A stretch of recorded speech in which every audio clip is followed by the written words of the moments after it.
Assalamualaikum warahmatullahi wabarakatuh. Salam Kukar Pintar.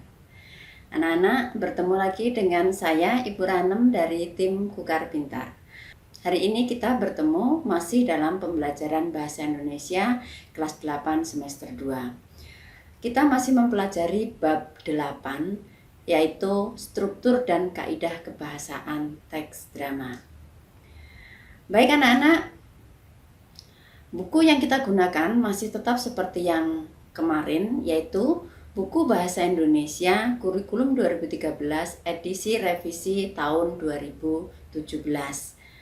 Di buku kalian ada di halaman 213 sampai 222. Anak-anak, tujuan pembelajaran kita kali ini adalah yang pertama, setelah mengikuti pembelajaran ini diharapkan kalian mampu menjelaskan struktur teks drama dengan baik.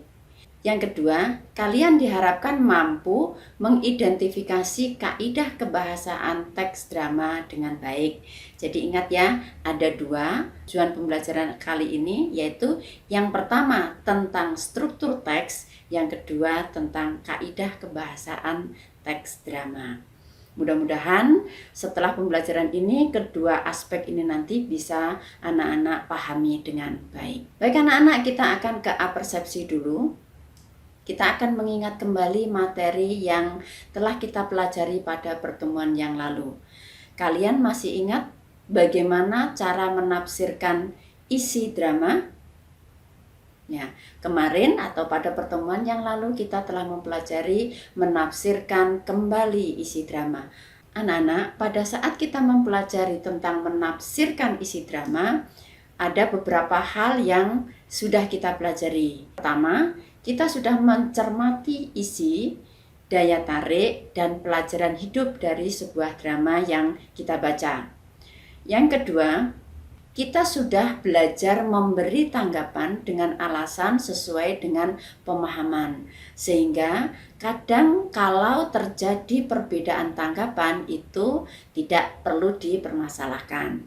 Karena apa? Setelah kita mempelajari atau membaca teks drama, kadang-kadang antara orang yang satu dengan yang lain itu menimbulkan pemahaman yang berbeda sehingga tanggapannya juga berbeda. Anak-anak, materi pertemuan kali ini adalah menelaah struktur dan kaidah kebahasaan teks drama.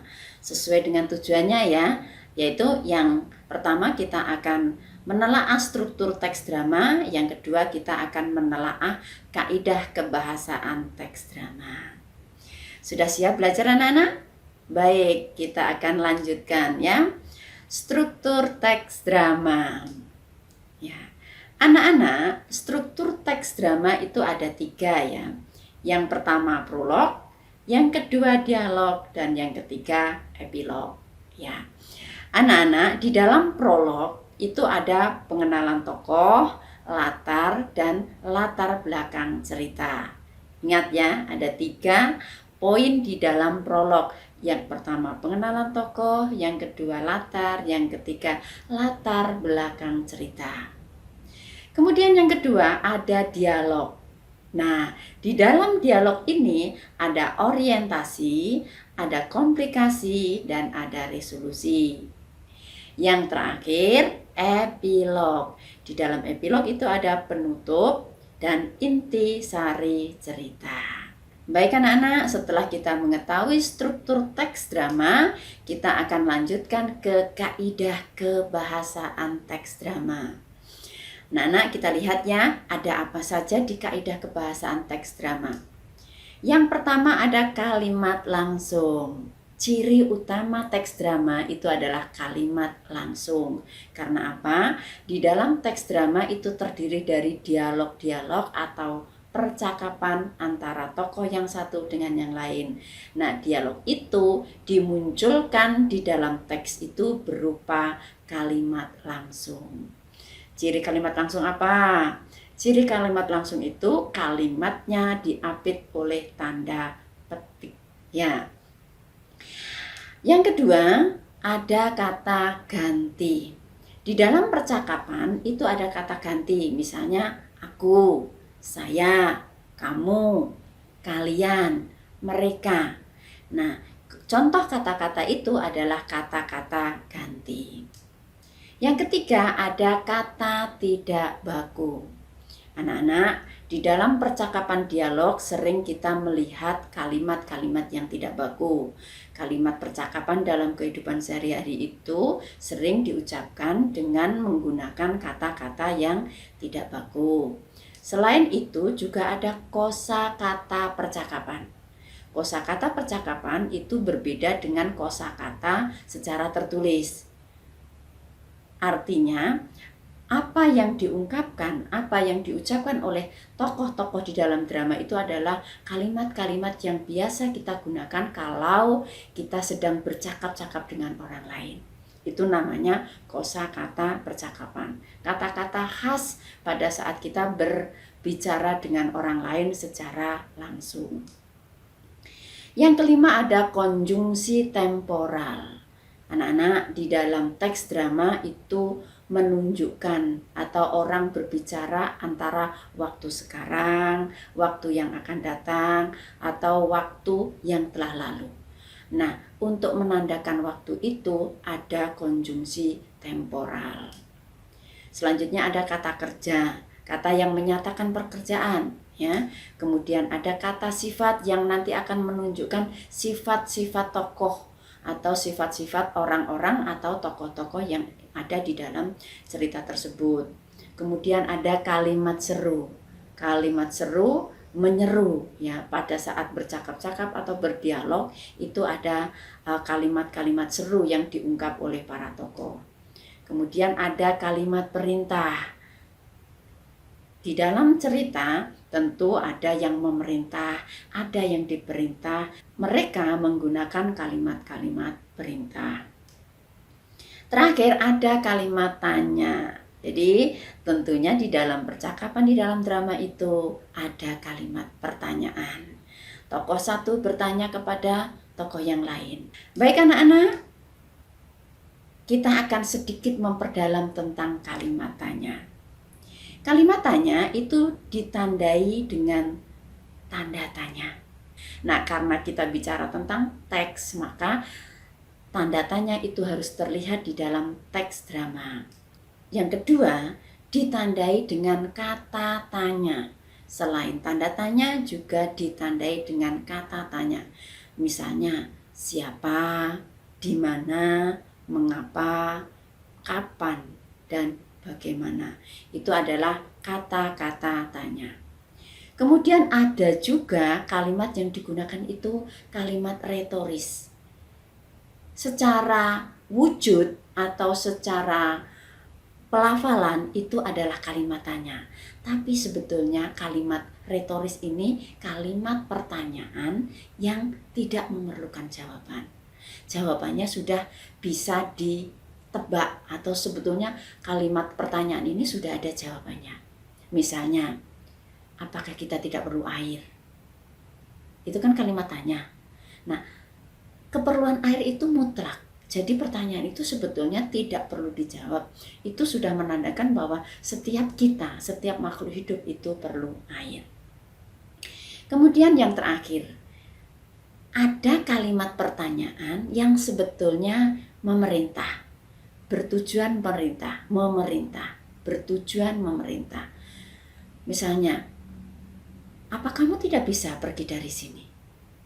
Nah, itu kan sebetulnya memerintah orang supaya pergi, tetapi diungkapkan seperti layaknya orang bertanya. Itu namanya kalimat pertanyaan dengan tujuan memerintah. Anak-anak, untuk memperdalam pemahaman kalian terhadap materi kita hari ini, yaitu tentang struktur dan kaidah teks drama, ada LKPD yang perlu kalian kerjakan. Yang pertama, LKPD 4.3a. LKPD ini akan memuat tentang struktur teks drama. Ini ya.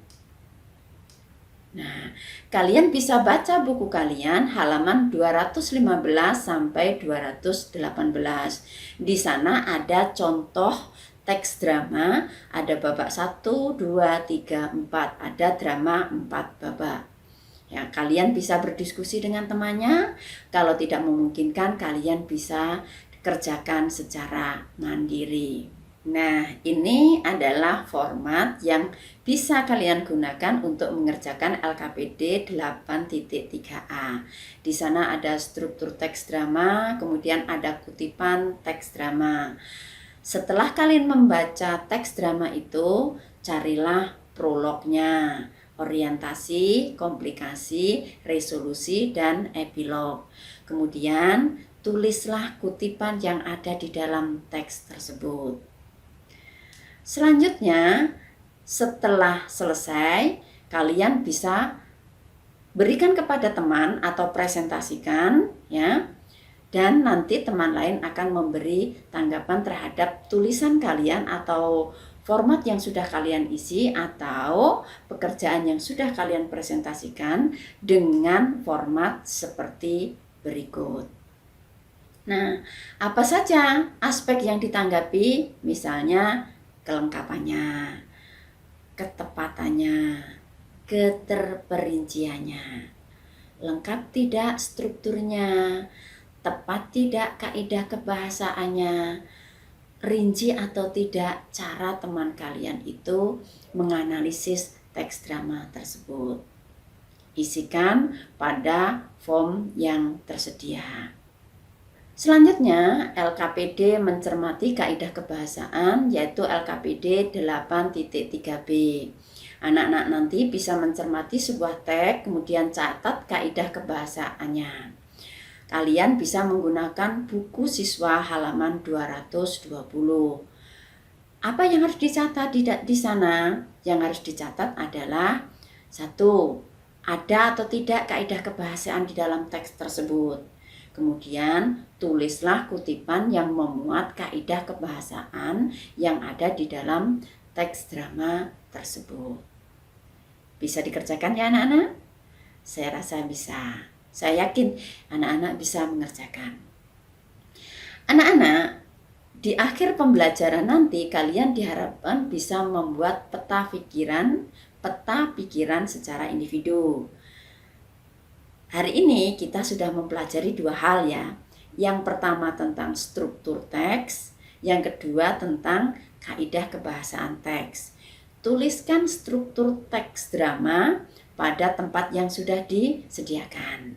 Kemudian yang kedua, tuliskan kaidah kebahasaan teks drama pada tempat yang telah disediakan. Nah, peta konsep ini bisa anak-anak modifikasi dengan bentuk sesuai dengan keinginan anak-anak. Format yang Ibu berikan ini adalah format sederhana, yang sangat sederhana, yang bisa anak-anak kembangkan sesuai dengan kreativitas anak-anak masing-masing. Baik anak-anak, sebelum kita mengakhiri materi pada hari ini, kita akan melakukan refleksi. Apa yang kalian rasakan setelah mengikuti pembelajaran hari ini? Iya. Bagian mana kira-kira yang masih dianggap sulit dari pelajaran hari ini? Ingat ya, kita sudah mempelajari 2 hal. Yang pertama tentang struktur teks, yang kedua tentang kaidah kebahasaan. Semuanya bisa dipahami? Masih ada yang susah? Baik, tuliskan jawaban kalian di selembar kertas atau pada buku kerja kalian. Sudah? Baik, anak-anak, saya rasa pertemuan kita kali ini cukup. Terima kasih. Ibu akhiri, billahi taufiq wal hidayah. Wassalamualaikum warahmatullahi wabarakatuh. Salam Kukar Pintar.